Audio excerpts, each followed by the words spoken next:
ओम शांति। शरीर नाम ब्रह्मा कुमार अभिमन्यु।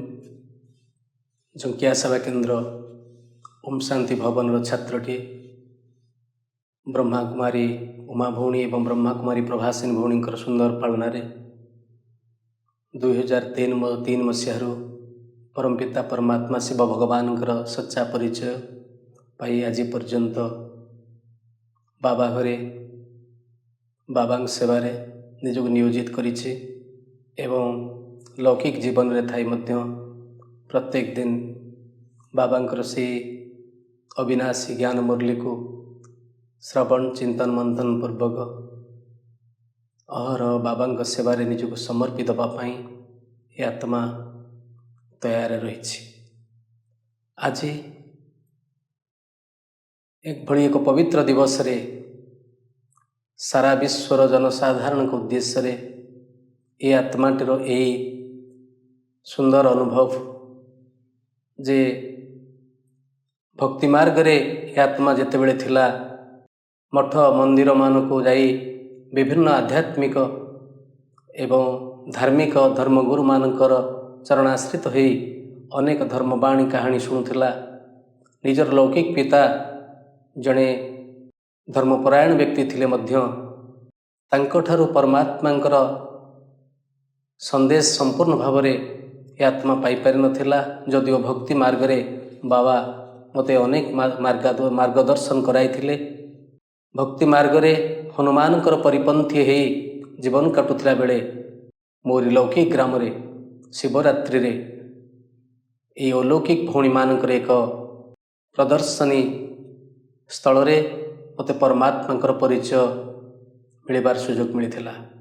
से दिन थिला 2003 मसीहा पवित्र शिवरात्रि, जो दिन कि ये आत्मा को मिलता परमात्मा संदेश।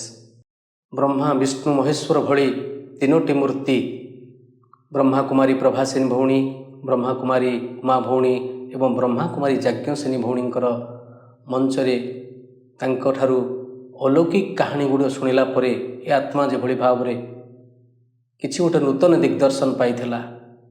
सेमानकोठारु ये वार्ता मिलिथिला जिसका अनुमान ठीक है वही हनुमान है। जहाँकर अनुमान ठीक थाए से ही हनुमान बनी थांती। वास्तव में मु हनुमान को मंदिर को प्रति शनिवार मंगलवार जाई पूजन करुथाए। हनुमानकर भक्ति निजको निमग्न करिथाए। एभली परिप्रेक्षी रे मु प्रश्न करिथिले भौणी को पाखरे किभली भाव रे आमे हनुमान बनी परिबा। भौणी सही कथा ही कहिथिले आपण आश्रम को आसंतु, एक 7 दिनिया कोर्स माध्यम रे आपण आपन को चिन्हि पारिबे एवं परमपिता परमात्मा सच्चा परिचय पाई पारिबे। परे परे 7 दिनिया कोर्स रु ही मोर अलौकिक जन्म आहुरी तीव्रतर हो उठिथिला। मु अनुभव करिथिली वास्तव में मुझे से आत्मा सीता जे कि परम राम ये पुरुषोत्तम संगम जुगरे परम धाम अवतरण करी सच्चा सत्य गीता ज्ञान आधार रे मते ही ये 2 भ्रुकुटीर मध्य देश रे आविष्कार करिसंती। से दिन ठारू भगवानकर सच्चा परिचय पाई प्रत्यह बाबांकर ए ज्ञान मुरली शुणिबार केबे अवहेला करा जाय नाही। निजे एवं निज परिवार सहित ज्ञान रे आसी परमात्मा संदेश गाँ गाँ रे बांटिबा पाई तैयार रही अछु। आज कहिबार कथा हेउची, हे मोर आध्यात्मिक प्रेमी भाई भौणी माने, संथ एवं ग्रंथर देश आम भारत वर्ष रे आमे जन्म नैछे। आम मान ठारू भाग्यवान आत्मा बोध हुए विश्व आउ कहीं नहांती। आमे होचे से महान आत्मा, आमे मान होचे से भाग्यवान आत्मा, आमे मान होचे से भाग्यशाली आत्मा। भाग्य विधाता भगवान परिचय पाई परिछे एवं भारत वर्ष भली एक महान देश रे जन्म नैछे। जो देशर गायन करिबा पाई गले मने पड़ुछि गोटे वास्तविक कथा। से दिन चिकागो सहर राज रास्ता रे शरीर रे गेरुआ वस्त्र ढांकी दे मथारे गेरुआ पगड़ी बांधी ଏବଂ ହାତରେ କମଣ୍ଡଳ ଧାରଣ କରି କଠଉ ମାଡ଼ି ପାଦରେ କଠଉ ମାଡ଼ି ଠକ୍ ଠକ୍ ଶବ୍ଦ କରି ଚାଲୁଥିବା ସେହି ଉଦୀୟମାନ ଯୁବକ ଯିଏକି ଭାରତ ତରଫରୁ ପ୍ରତିନିଧିତ୍ୱ କରିବା ପାଇଁ ଯାଇଥାନ୍ତି ଚିକାଗୋ ସହରର ସେହି ଧର୍ମ ସମ୍ମିଳନୀକୁ। ସେହି ମହାନ ଆତ୍ମାଙ୍କର ସାମ୍ନାରୁ ଚାଲି ଆସୁଥାନ୍ତି ଏକ ନବଦମ୍ପତି ଯିଏକି ପରିଧାନ କରିଥାନ୍ତି ବୁଟ୍ ସୁଟ୍ ଏବଂ ହାତରେ ଥାଏ ତାଙ୍କର ଏକ ଧଳା ସିଗାରେଟ୍ ଏବଂ ସେମାନେ ଏହି ଉଦୀୟମାନ ଯୁବ ସନ୍ନ୍ୟାସୀଙ୍କୁ ଦେଖି ପ୍ରଶ୍ନ କରିଥିଲେ ହୁ ଆର୍ ୟୁ, ଅର୍ଥାତ୍ ତୁମେ କିଏ? ସେତେବେଳେ ସନ୍ନ୍ୟାସୀ କହିଥିଲେ ମୁଁ ଜଣେ ଭାରତୀୟ। ଏବଂ ସେମାନେ ପରିହାସ ଛଳରେ ହାସ୍ୟାସ୍ପଦ ସ୍ଥଳରେ କହିଥିଲେ ଓ ୟୁ ଆର୍ ଇଣ୍ଡିଆନ୍। ସେତେବେଳେ ଯୁବ ସନ୍ନ୍ୟାସୀ ଜଣକ ଉତ୍ତର ଦେଇଥିଲେ ହଁ ହଁ ମୁଁ ହେଉଛି ଭାରତୀୟ। ଏବଂ ସନ୍ନ୍ୟାସୀ ପ୍ରଶ୍ନ କରିଥିଲେ ଆପଣ? ନା ୱି ଆର୍ ଜେଣ୍ଟଲମ୍ୟାନ୍, ଆମେମାନେ ହେଉଛୁ ଭଦ୍ରଲୋକ ଏହି ଦେଶର। ସେହି ଯୁବ ସନ୍ନ୍ୟାସୀ ସେଦିନ ତାଙ୍କୁ ଉତ୍ତର ରଖିଥିଲେ ଅତି ସୁଲଳିତ କଣ୍ଠରେ ଓ ୟୁ ଆର୍ ଜେଣ୍ଟଲମ୍ୟାନ୍, ଆପଣମାନେ ହେଉଛନ୍ତି ସେହି ଭଦ୍ରଲୋକ ଯେଉଁ ଭଦ୍ରଲୋକମାନଙ୍କୁ ଆପଣମାନଙ୍କ ଦେଶର ଦରଜୀମାନେ ଏହି ବୁଟ୍ ଏହି ସୁଟ୍ ଦରଜୀ ଦୋକାନରେ ସିଲେଇ କରି ପରିଧାନ କରାଇଥାନ୍ତି ଏବଂ ବୁଟ୍ ପିନ୍ଧେଇ ଦେଇ ଆପଣମାନଙ୍କୁ ଭଦ୍ରଲୋକ ସଜାଇଥାନ୍ତି। କିନ୍ତୁ ମୁଁ ଆସିଛି ସେହି ଭାରତବର୍ଷରୁ ଜଣେ ଭଦ୍ରଲୋକ ଯେଉଁ ଭାରତବର୍ଷରେ ଗୁରୁକୁଳ ଆଶ୍ରମରେ ସାଧୁ ସନ୍ଥମାନେ ମୁନି ଋଷିମାନେ ଛୋଟ ଶିଶୁଟିକୁ ସେହି ଗୁରୁକୁଳ ଆଶ୍ରମରେ ପାଠ ପଢ଼ାଇ ଭଦ୍ରଲୋକ ସଜାଇଥାନ୍ତି, ଏଇଭଳି ଗେରୁଆ ବସ୍ତ୍ର ଧାରଣ କରାଇଥାନ୍ତି ଏବଂ କୃଷ୍ଣ ଭଳି ରାମ ଭଳି ସଜାଇଥାନ୍ତି। ହେ ଚିକାଗୋ ସହରର ଭଦ୍ରଲୋକ, ଆପଣ ଚାଲନ୍ତୁ ଦେଖିବେ ମୋ ଭାରତବର୍ଷର ଗୁରୁକୁଳ ଆଶ୍ରମରେ ଗୋଟିଏ ଶିଶୁକୁ ଯଦି ଆପଣ ପଚାରିବେ ଯାଇକି ଏ ଫର୍ କ'ଣ, ସେ କହିବ ଅର୍ଜୁନ। କିନ୍ତୁ ଯଦି ଆପଣଙ୍କ ଦେଶର ଗୋଟିଏ ଶିଶୁକୁ ଯଦି ପଚରାଯାଏ ସେ କହିବ ଏ ଫର୍ ଆପୁଲ୍। ଯଦି ମୋ ଦେଶର ଗୋଟିଏ ଶିଶୁକୁ ଯାଇ ପଚରାଯାଏ ବି ଫର୍, ସେ କହିବ ବଳରାମ। କିନ୍ତୁ ଆପଣଙ୍କ ଦେଶର ଗୋଟିଏ ଶିଶୁକୁ ଯଦି ପଚରାଯାଏ ସେ କହିବ ବି ଫର୍ ବଲ୍। ଯଦି ଆପଣଙ୍କ ଦେଶର ଗୋଟିଏ ଶିଶୁକୁ ପଚରାଯାଏ ସି ଫର୍, ସେ କହିବ କ୍ରିକେଟ। କିନ୍ତୁ ମୋ ଦେଶର ଗୋଟିଏ ଶିଶୁକୁ ଯଦି ଯାଇ ପଚରାଯାଏ ସେ କହିବ ସି ଫର୍ ଚୈତନ୍ୟ। ଯଦି ଆପଣଙ୍କ ଦେଶର ଗୋଟିଏ ଶିଶୁକୁ ପଚରାଯାଏ ଡି ଫର୍, ସେ କହିବ ଡଗ୍। କିନ୍ତୁ ମୋ ଦେଶର ଗୋଟିଏ ଶିଶୁକୁ ଯଦି ଗୁରୁକୁଳ ଆଶ୍ରମରେ ଯାଇ ପଚରାଯାଏ ସେ କହିବ ଡି ଫର୍ ଦାମୋଦର। ଏ ହେଉଛି ମୋ ଦେଶ ଭାରତବର୍ଷ, ଆଉ ଏ ହେଉଛି ଆପଣଙ୍କ ଦେଶ। ଯେଉଁ ଦେଶ ଆପଣଙ୍କ ଭଳି ଭଦ୍ରଲୋକକୁ ଜନ୍ମ ଦେଇଛି, ଆଉ ମୋ ଦେଶ ଭାରତବର୍ଷ ଯିଏ ଭାରତ ମାତାର ମାନ୍ୟତା ପାଇଛି, ସେ ଦେଶ କାହାକୁ ଜନ୍ମ ଦେଇଛି ଆସନ୍ତାକାଲି ଧର୍ମ ସମ୍ମିଳନୀରେ ଆପଣ ତାର ପ୍ରମାଣ ପାଇଯିବେ। ସେ ଥିଲେ ସେହି ଉଦୀୟମାନ ଯୁବକ ଯିଏ ପରଦିନ ଧର୍ମ ସମ୍ମିଳନୀର ପ୍ରଥମାର୍ଦ୍ଧରେ ଯାହାଙ୍କୁ ସୁଯୋଗ ମିଳିନଥିଲା, ମାତ୍ର 3 ମିନିଟ୍ ସମୟ ମିଳିଥିଲା, କିନ୍ତୁ ତାଙ୍କର ପ୍ରଥମ ଶବ୍ଦ ଥିଲା ମାଇ ଡିୟର ବ୍ରଦର ଆଣ୍ଡ ସିଷ୍ଟର। ସେହି ଗୋଟିଏ ଶବ୍ଦରେ ସାରା ସଭା କରତାଳିରେ ଉତ୍ସବମୁଖରିତ ହୋଇଥିଲା ଏବଂ 3 ମିନିଟ୍ ପାଇଥିବା ଯୁବକ 3 ଘଣ୍ଟା ଅବିରତ ଭାବରେ କହିଥିଲେ, ଯେଉଁଥିରେ କି ସାରା ବିଶ୍ୱରୁ ଆସିଥିବା ସାଧୁ ସନ୍ଥମାନେ ଧର୍ମ ସମ୍ମିଳନୀରେ ନିଜର ମଥାକୁ ନତ କରିଥିଲେ। ସେହି ସନ୍ନ୍ୟାସୀ ଆଉ କେହି ନୁହନ୍ତି, ଭାରତବର୍ଷର ପରମପିତା ପରମାତ୍ମାଙ୍କର ଜଣେ ସୁପୁତ୍ର ସ୍ୱାମୀ ବିବେକାନନ୍ଦ। ଏ କଥା କହିବାର ତାତ୍ପର୍ଯ୍ୟ ଏଇଥିପାଇଁ ଆମେମାନେ ହେଉଛେ ସେହି ଭାଗ୍ୟବାନ, ଆମମାନଙ୍କୁ ସ୍ୱୟଂ ପରମପିତା ପରମାତ୍ମା ଆମକୁ ବିବେକବାନ ବନାଉଛନ୍ତି। ଆଜି ବିବେକାନନ୍ଦ ନାହାନ୍ତି ସତ୍ୟ, ଆଜି ସ୍ୱୟଂ ପରମପିତା ପରମାତ୍ମା ପରମ ଧାମରୁ ଅବତରଣ କରି ସଚ୍ଚା ସତ୍ୟ ଗୀତା ଜ୍ଞାନ ଆଧାରରେ ସତ୍ୟ ଯୁଗର ନିର୍ମାଣ କାର୍ଯ୍ୟ ଆରମ୍ଭ କରି 87 ବର୍ଷରେ ପହଞ୍ଚିଲେଣି ଏବଂ ଏହି ବ୍ରାହ୍ମଣ କୁଳଭୂଷଣମାନଙ୍କର ଆତ୍ମାକୁ ସତ ପ୍ରଧାନ ବନାଇବା ପାଇଁ ମୁରଲୀର ସ୍ୱରେଶ୍ୱରେ ସମସ୍ତଙ୍କର ଆତ୍ମାରେ ବିବେକକୁ ଏଭଳି ଭାବରେ ଖଞ୍ଜି ଦେଇଛନ୍ତି, ସମସ୍ତେ ଆମେ ଜଣେ ଜଣେ ବିବେକାନନ୍ଦ ଭାବରେ ଆଜି ସାରା ବିଶ୍ୱରେ ବାବାଙ୍କର ସନ୍ଦେଶକୁ ବାଣ୍ଟି ଚାଲିଛେ। ସେହି ଉଦ୍ଦେଶ୍ୟରେ ଆଜି ଆମେ ପ୍ରଜାପିତା ବ୍ରହ୍ମାକୁମାରୀ ଈଶ୍ୱରୀୟ ବିଶ୍ୱବିଦ୍ୟାଳୟର ଜଣେ ଜଣେ ଛାତ୍ର ଭାବରେ ପରମପିତା ପରମାତ୍ମାଙ୍କର ଜ୍ଞାନକୁ ଜ୍ଞାନ ଯୋଗ ଧାରଣା ସେବା ଏହି 4 ସବଜେକ୍ଟକୁ ନେଇ ଆମେ ଆଜି ସାରା ବିଶ୍ୱରେ ଯେଉଁ ସୁନ୍ଦର ଜ୍ଞାନ ପରମାତ୍ମାଙ୍କର ଦେଉଛେ ବା ନିଜେ ଶିଖୁଛେ ବା ନିଜେ ନିଜ ପରିବାରକୁ ଶିଖାଉଛେ, ତାରି ଆଧାରରେ ନର ଏଠି ନାରାୟଣ ବନୁଛି, ନାରୀ ଏଠି ନାରାୟଣୀ ବନୁଛି ଏବଂ ଝାଟିମାଟିର ଘର ଏଠି ବୈକୁଣ୍ଠ ସମାନ ବନୁଛି ଏବଂ ପ୍ରତିଟି ଗୋକୁଳ ଗ୍ରାମ ଏଠି ଗୋକୁଳ ଗ୍ରାମରେ ପରିଣତ ହେଉଛି ଏବଂ ପ୍ରତିଟି ଗୋକୁଳ ଗ୍ରାମକୁ ନେଇ ଏହି ଭାରତବର୍ଷରେ ଦିନେ ସତ୍ୟଯୁଗ ଆସିବ ଏବଂ ସେହି ସତ୍ୟଯୁଗର ଆହ୍ୱାନରେ ଆଜି ଆମେ ପୁରୁଷୋତ୍ତମ ସଙ୍ଗମ ଯୁଗରେ ଆମେ ସମସ୍ତେ ସଙ୍ଗମ ଯୁଗୀ ବିବେକାନନ୍ଦ ଭାବରେ ଉଭୟ ଉଦୀୟମାନ ହେଇଛେ। ସେହି ଦେଶ ହେଉଛି ଭାରତବର୍ଷ, ଯେଉଁ ଦେଶରେ ଦିନେ ପ୍ରେମର ପ୍ରତୀକକୁ ନେଇ ଶାହାଜାହାନ ମମତାଜଙ୍କର ମୃତ୍ୟୁ ପରେ ତୋଳିଥିଲେ ଏକ ତାଜମହଲ। ସେହି ତାଜମହଲ ଆଜି ଏହି ବାର୍ତ୍ତା ଦେଉଛି।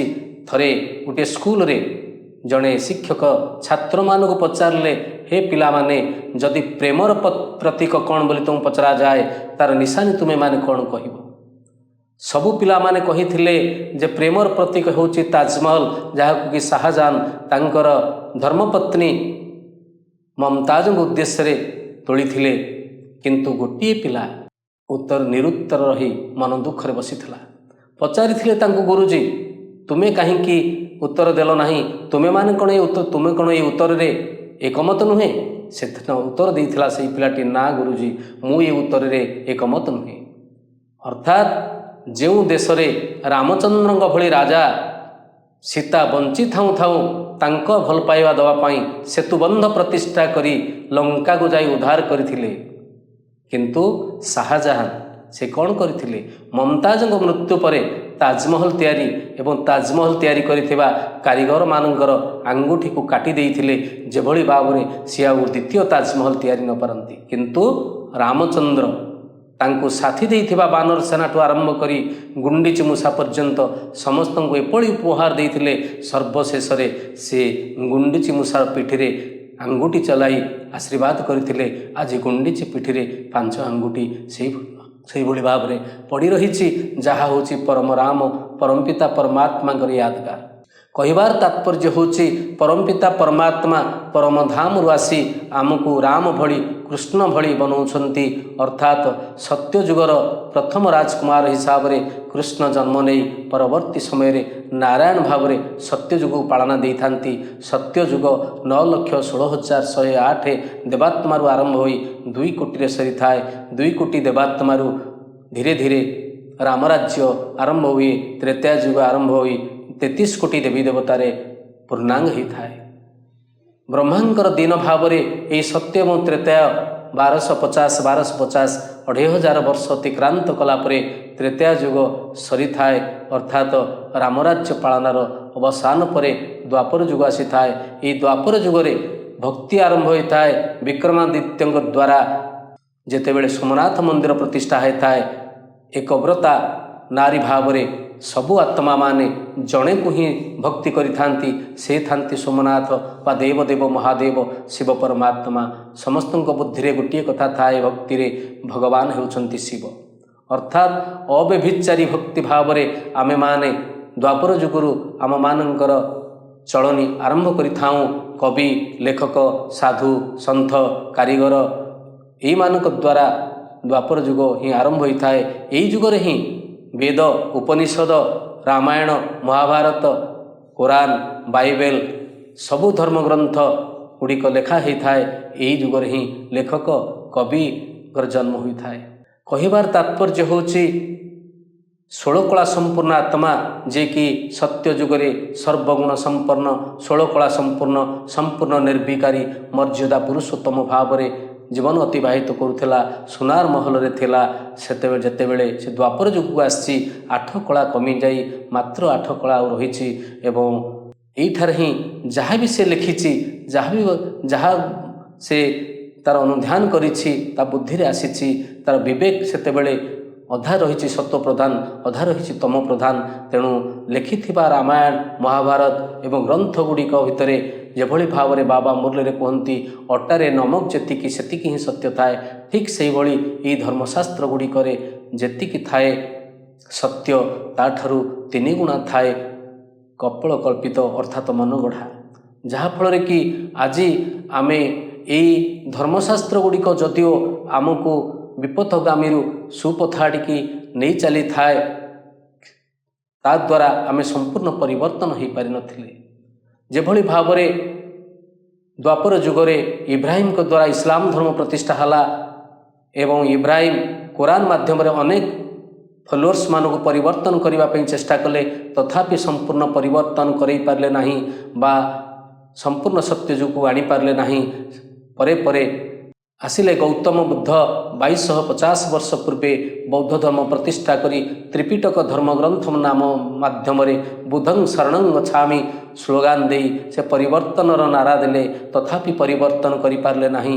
ଆଜକୁ 2000 ବର୍ଷ ପୂର୍ବେ ଆସିଲେ ଯୀଶୁଖ୍ରୀଷ୍ଟ, ଖ୍ରୀଷ୍ଟ ଧର୍ମ ପ୍ରତିଷ୍ଠା କଲେ, ବାଇବେଲ ମାଧ୍ୟମରେ ବିଶ୍ୱର ଅନେକ ଦେଶରେ ପ୍ରଚାର ପ୍ରସାର କଲେ, ତଥାପି ସେ ପରିବର୍ତ୍ତନ କରିପାରିଲେ ନାହିଁ। 1500 ବର୍ଷ ପୂର୍ବେ ଆସିଲେ ଶଙ୍କରାଚାର୍ଯ୍ୟ, ସନ୍ନ୍ୟାସ ଧର୍ମ ମାଧ୍ୟମରେ ବେଦ ଉପନିଷେଦମାନ ଲେଖି ସେ ପରିବର୍ତ୍ତନ କରିବାର ନାରାରେ ବିଶ୍ୱ ଭ୍ରମଣ କଲେ, ତଥାପି ପରିବର୍ତ୍ତନ କରିପାରିଲେ ନାହିଁ। ଆଜକୁ 500 ବର୍ଷ ତଳେ ଆସିଲେ ନାନକ, ଯିଏକି ଶିଖ ଧର୍ମ ପ୍ରତିଷ୍ଠା କରି ଗ୍ରନ୍ଥ ସାହେବ ମାଧ୍ୟମରେ ପରିବର୍ତ୍ତନର ନାରା ଦେଲେ, ତଥାପି ପରିବର୍ତ୍ତନ କରିଲେ ନାହିଁ। ଏମାନେ ସମସ୍ତେ ପରମପିତା ପରମାତ୍ମାଙ୍କର ଜଣେ ଜଣେ ଅମୃତ ସନ୍ତାନ, ଆମମାନଙ୍କର ବରିଷ୍ଠ ଭ୍ରାତା ଏବଂ ଜ୍ୟେଷ୍ଠ ଭ୍ରାତା ଭାବରେ ପରମଧାମରୁ ଅବତରଣ କରି ସଚ୍ଚା ସତ୍ୟ ଗୀତା ଜ୍ଞାନ ଆଧାରରେ ସାରା ବିଶ୍ୱରେ ତାଙ୍କର ଧର୍ମଶାସ୍ତ୍ରମାନଙ୍କ ମାଧ୍ୟମରେ ପରିବର୍ତ୍ତନର ନାରା ଦେଲେ ସତ୍ୟ, ତଥାପି ଯେତେବେଳେ ପରିବର୍ତ୍ତନ ହେଲା ନାହିଁ, ପରିଶେଷରେ ସ୍ୱୟଂ ପରମପିତା ପରମାତ୍ମା 1499 ମସିହାରେ ଯେତେବେଳେ ଶ୍ରୀ ଚୈତନ୍ୟଙ୍କୁ ଏ ଧରାଧାମକୁ ଅବତରଣ କରାଇଲେ ଏବଂ ଶ୍ରୀ ଚୈତନ୍ୟଙ୍କ ମାଧ୍ୟମରେ ସାରା ବିଶ୍ୱରେ ପରମାତ୍ମାଙ୍କ ସନ୍ଦେଶ ଦେବା ପାଇଁ ବାର୍ତ୍ତା ଦେଲେ, ସେତେବେଳେ ଶ୍ରୀ ଚୈତନ୍ୟ ସାଥିରେ ନିତେ ଏବଂ ଗୌରଙ୍କୁ ଧରି ମହାମନ୍ତ୍ର ମାଧ୍ୟମରେ ଖୋଳ ଗିନି କରତାଳି ଧରି ଦାଣ୍ଡେ ଦାଣ୍ଡେ ଉଦଣ୍ଡ ନାଚ କରି ଏହି ବାର୍ତ୍ତା ଦେଇ ଚାଲିଲେ, ହେ ଆତ୍ମାମାନେ, ମହାମନ୍ତ୍ର ଉଚ୍ଚାରଣ କରି କହୁଥିଲେ, ଉଦଣ୍ଡ ନାଚ କରି ଏହି କଥା କହୁଥିଲେ, କେତେବେଳେ ଗଡ଼ି ଯାଉଥିଲେ, କେତେବେଳେ ଖୋଳ ତାଳ ମାଧ୍ୟମରେ ଉଦଣ୍ଡ ନାଚ କରୁଥିଲେ। ହରେ କୃଷ୍ଣ କୃଷ୍ଣ କୃଷ୍ଣ ହରେ ହରେ, ହରେ ରାମ ରାମ ରାମ ହରେ ହରେ ବାହୁ ପ୍ରସ୍ତାର କରି କହୁଥିଲେ, ହରେ କୃଷ୍ଣ କୃଷ୍ଣ କୃଷ୍ଣ ହରେ ହରେ, ହରେ ରାମ ରାମ ରାମ ହରେ ହରେ। ଏହି କଥା ସେ କହୁଥିଲେ ଏ ମହାମନ୍ତ୍ର ମାଧ୍ୟମରେ ପରମପିତା ପରମାତ୍ମା ନିର୍ଦ୍ଦେଶରେ। ହେ ମୋର ଆଧ୍ୟାତ୍ମିକ ପ୍ରେମୀ ଭାଇ ଓ ଭଉଣୀମାନେ, ହେ ଜନସାଧାରଣମାନେ, ତୁମେମାନେ କୃଷ୍ଣ ଭଳି ହେଇଯାଅ, ତୁମେମାନେ ରାମ ଭଳି ହେଇଯାଅ। ଏହି ବାର୍ତ୍ତା ଦେଉଥିଲେ ମହାମନ୍ତ୍ର ମାଧ୍ୟମରେ, ତୁମେ କୃଷ୍ଣଙ୍କ ଭଳି ସର୍ବଗୁଣ ସମ୍ପନ୍ନ ବନିଯାଅ, ଷୋଳକଳା ସମ୍ପୂର୍ଣ୍ଣ ବନିଯାଅ, ତୁମେ ସର୍ବଗୁଣ ସମ୍ପନ୍ନ ବନିଯାଅ, ତୁମେ ସର୍ବଗୁଣ ସମ୍ପନ୍ନ ବନିଯାଅ, ତୁମେମାନେ ମର୍ଯ୍ୟାଦା ପୁରୁଷୋତ୍ତମ ବନିଯାଅ, ରାମଙ୍କ ଭଳି ତୁମେ ମର୍ଯ୍ୟାଦା ପୁରୁଷୋତ୍ତମ ବନିଯାଅ। ଏହି କଥା କହୁଥିଲେ। ତୁମେ କୃଷ୍ଣ ହରେ ରାମ, ତୁମେ ରାମ ଭଳି ହୁଅରେ, ତୁମେ କୃଷ୍ଣ ଭଳି ହୁଅ।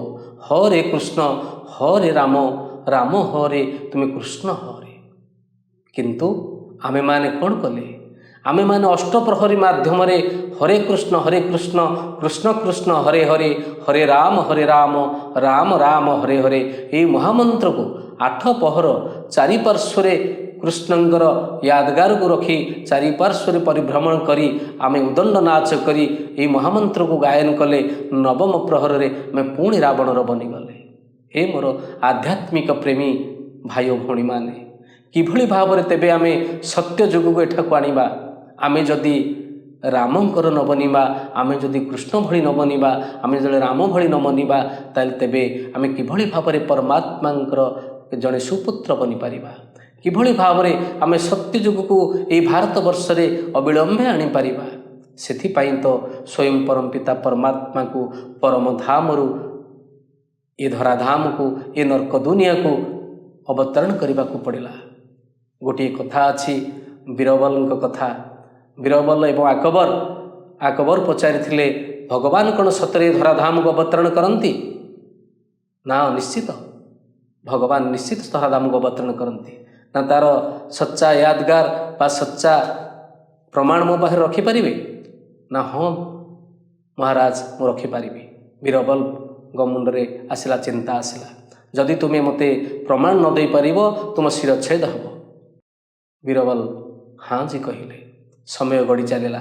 थरे बीरबल अकबर कहले महाराज आमे टिके सागर कूल को परिभ्रमण रे जिबा एवं आपणक सहित महाराणी एवं आपणकर राजकुमार सुपुत्र एवं पाट मंत्री कटुआल एवं सैन्य सामंत मान मध्य जिबे। आमे समुद्र कूल परिभ्रमण रे बाहरिबा। समस्ते बाहरिले। समुद्र कूल रे परिभ्रमण चली थाए। बीरबल पूर्व कथा को मन पकाई एक सुंदर सुचिंतित मतामत को नहीं तांको पुओ भली गोटे कंढेईटे साथी नहीं थांती।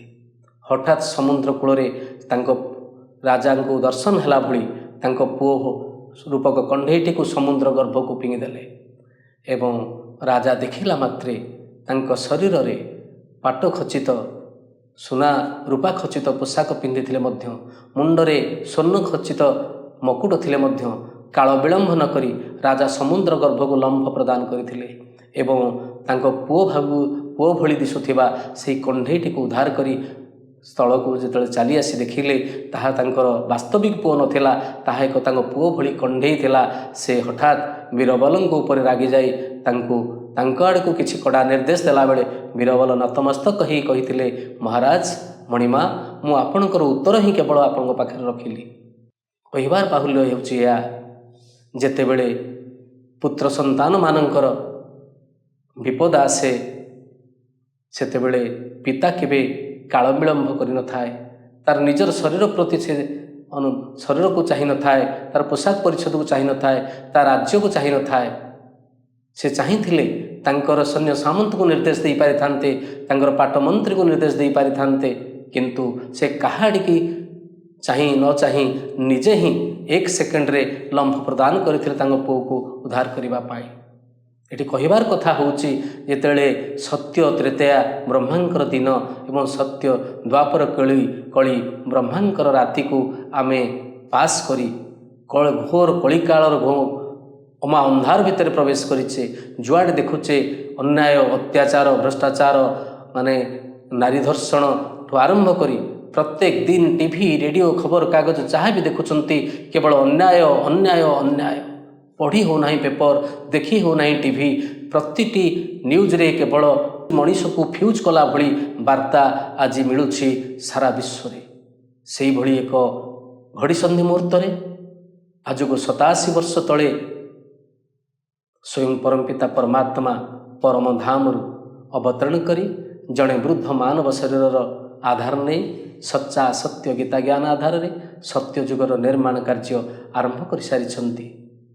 हे मोर प्रिय आध्यात्मिक प्रेमी भाई और भौणी माने, जार आधार होछि स्वयं परमात्मा, जेहेतु तांकर निजर शरीर नाही, जेहेतु अजोनी संभूता, जेहेतु से परकाया प्रवेश करती, तांकर रूप जेहेतु ज्योतिर्बिंदु, जेहेतु से निराकार जहाँकर नर भली आकार न थाए, जेहेतु से तांकर मनीष भली शरीर न थाए, से एक वृद्ध मानव शरीर आधार नहीं छंती। से होछंती दादा लेखराज नामक जड़े वृद्ध मानव जहाँकर शरीर आधार नहीं 1937 मसीह स्वयं परमात्मा परम धाम अवतरण करी सच्चा सत्य गीता ज्ञान दे आज पुरुषोत्तम संगम जुग शेष पर्याय पहुँचलानी।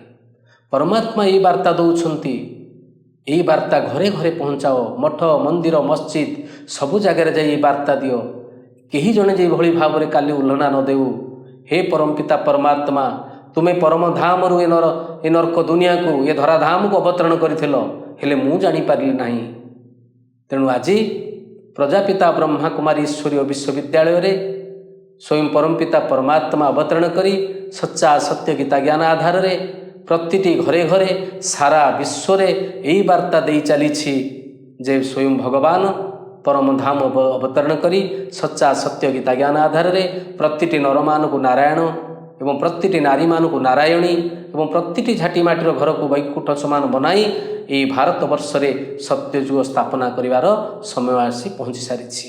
तेणु आ काल विलंब न करी चलतु आमे परिवर्तन हवा, निजको परिवर्तन करिबा, विश्व को परिवर्तन करिबा। स्व परिवर्तन से विश्व परिवर्तन। ତେଣୁ ନିଶ୍ୱାସ ଉପରେ ବିଶ୍ୱାସ ନାହିଁ। ମୁଁ କାଲି କରିବି କାଲିଠାରୁ ପରିବର୍ତ୍ତନ ହେବି, ଏ ବାର୍ତ୍ତାକୁ ବୁଦ୍ଧିରେ ନ ରଖି ବିବେକ ଭିତରେ ନ ରଖି ଆମେ ଚାଲନ୍ତୁ ବିବେକାନନ୍ଦ ବନିବା। ବିବେକକୁ ଆମେ ପଚାରିବା, ମୁଁ ଆଜିଠାରୁ ପରିବର୍ତ୍ତନ ହେବି, ଏବେଠୁ ପରିବର୍ତ୍ତନ ହେବି, ଏଇ ମୁହୂର୍ତ୍ତରୁ ପରିବର୍ତ୍ତନ ହେବି। ପରମପିତା ପରମାତ୍ମାଙ୍କର ସଚ୍ଚା ଜ୍ଞାନକୁ ବୁଦ୍ଧିରେ ରଖି ଜ୍ଞାନ ଯୋଗ ଧାରଣା ସେବା ଏ 4 ସବଜେକ୍ଟକୁ ଆଧାର କରି ମୁଁ ସଚ୍ଚା ଜ୍ଞାନରେ ନିଜକୁ ପରିବର୍ତ୍ତନ କରିବି, ଏ ଆତ୍ମାକୁ ବିବେକବାନ କରିବି, ବିବେକାନନ୍ଦ ବନିବି। ପରମପିତା ପରମାତ୍ମାଙ୍କର ଆନନ୍ଦ ସାଗରରେ ମୁଁ ଗୋଟିଏ ସଚ୍ଚା ସୈନିକ ହୋଇ ଏଠାରୁ କାମ କ୍ରୋଧ ଲୋଭ ମୋହ ରୂପକ ମାୟାବୀ ରାବଣକୁ ବିଦାୟ ଦେଇ ଏଠି ପରମ ରାମକୁ ସୁନିମନ୍ତ୍ରଣ କରିବି, ଈଶ୍ୱରୀୟ ନିମନ୍ତ୍ରଣ କରିବି। ହେ ମୋର ଆଧ୍ୟାତ୍ମିକ ପ୍ରେମୀ ଭାଇ ଓ ଭଉଣୀମାନେ, ଏଇ ନାରାକୁ ନେଇ ଚାଲନ୍ତୁ ଆମେ ଏଇ ଭାରତବର୍ଷରେ ସତ୍ୟଯୁଗକୁ ସ୍ଥାପନା କରିବା। ତେଣୁ ନିଶ୍ୱାସ ଉପରେ ବିଶ୍ୱାସ ନାହିଁ, ନିଶ୍ୱାସ ଉପରେ ବିଶ୍ୱାସ ନାହିଁ ଭାଇ। ଆସ ଆସ ଆସ ଆସ, ଶିବ ବାବା ନିଜେ କରିଛନ୍ତି ବିଜେ, ସତ୍ୟ ହେବ ପରକାଶ। ମନୁଆରେ କାହାକୁ ରହିଛୁ ଚାହିଁ, ଯୁଗ ହୋଇଗଲା ଶେଷ। ମନୁଆରେ କାହାକୁ ରହିଛୁ ଚାହିଁ, ଯୁଗ ହୋଇଗଲା ଶେଷ। ଆଜି ହିଁ ତୋ ପାଇଁ ଧନ ସବୁଠାରୁ ମୂଲ୍ୟବାନ, ଆଜି ହିଁ ତୋ ପାଇଁ ଧନ ସବୁଠାରୁ ମୂଲ୍ୟବାନ। କାଲି କାଲି କହୁଥିବୁ କାଳ ଖାଇଯିବ ଜାଣ, କାଲି କାଲି କହୁଥିବୁ କାଳ ଖାଇଯିବ ଜାଣ। ମନ୍ମନା ଭବ ମନ୍ତ୍ରକୁ, ମନ୍ମନା ଭବ ମନ୍ତ୍ରକୁ ଅନ୍ତରେ ଯନ୍ତରେ ଘୋଷ। ମନୁଆରେ କାହାକୁ ରହିଛୁ ଚାହିଁ, ଯୁଗ ହୋଇଗଲା ଶେଷ। ମନୁଆରେ କାହାକୁ ରହିଛୁ ଚାହିଁ, ଯୁଗ ହୋଇଗଲା ଶେଷ। ରେ ମନୁଆ, କାହାକୁ ତୁ ଚାହିଁ ରହିଛୁ? ଯୁଗ ଶେଷ ହୋଇସାରିଲାଣି। 1937 ମସିହାରୁ ବାବା ଆସି ଆଜି 2024 ମସିହାରେ ପହଞ୍ଚିଲେଣି। 87 ବର୍ଷର ଏହି ପୁରୁଷାର୍ଥ ଆଉ ମାତ୍ର 12-13 ବର୍ଷ ପରେ ସତ୍ୟଯୁଗ ଆସୁଛି ଏବଂ କଳିଯୁଗ ଏଠାରୁ ବିଦାୟ ନେଉଛି। ଆମକୁ ତୀବ୍ର ପୁରୁଷାର୍ଥ ଆଧାରରେ ବିହଙ୍ଗ ମାର୍ଗରେ ସେବା କରି ଘରେ ଘରେ ବାବାଙ୍କ ସନ୍ଦେଶ ପହଞ୍ଚାଇ ପ୍ରତିଟି ଆତ୍ମାଙ୍କୁ କିଭଳି ଭାବରେ ପରିବର୍ତ୍ତନ କରି ଏଠାରେ ସତ୍ୟଯୁଗକୁ ସ୍ଥାପନା କରିବା, ଏଇ କଥା ବୁଦ୍ଧିରେ ଚାଲନ୍ତୁ ଆଣିବା ଏବଂ ପରମପିତା ପରମାତ୍ମାଙ୍କର ଯେଉଁ ସ୍ୱପ୍ନ ତାକୁ ସାକାର କରିବା, ବ୍ରହ୍ମା ବାବାଙ୍କର ଯେଉଁ ସ୍ୱପ୍ନ ତାକୁ ସାକାର କରିବା। ଆମେ ଏଇଠାରେ ହିଁ ଆମମାନଙ୍କର ପାରଲୌକିକ ପିତା ଅଲୌକିକ ପିତା ଲୌକିକ ପିତାଙ୍କର ନାମକୁ ବଜାୟ ରଖି ଜଣେ ସଚ୍ଚା ସୈନିକ ସଚ୍ଚା ସୁପୁତ୍ର ଭାବରେ ଆମର କର୍ତ୍ତବ୍ୟକୁ ବଜାୟ ରଖି ଆମେ ପୁତ୍ରବାନ ହେବା, ସୁପୁତ୍ର ବନିବା ଏବଂ ବାବାଙ୍କର ସଚ୍ଚା ଦାୟାଦ ବନିବା। ଏହି ଶୁଭ ଭାବନା ଶୁଭକାମନା ସହିତ ମୋର କଥାକୁ ଏଇଠାରେ ବିରାମ ଦେଉଛି। ଓମ୍ ଶାନ୍ତି, ଓମ୍ ଶାନ୍ତି, ଓମ୍ ଶାନ୍ତି, ବିଶ୍ୱ ଶାନ୍ତି।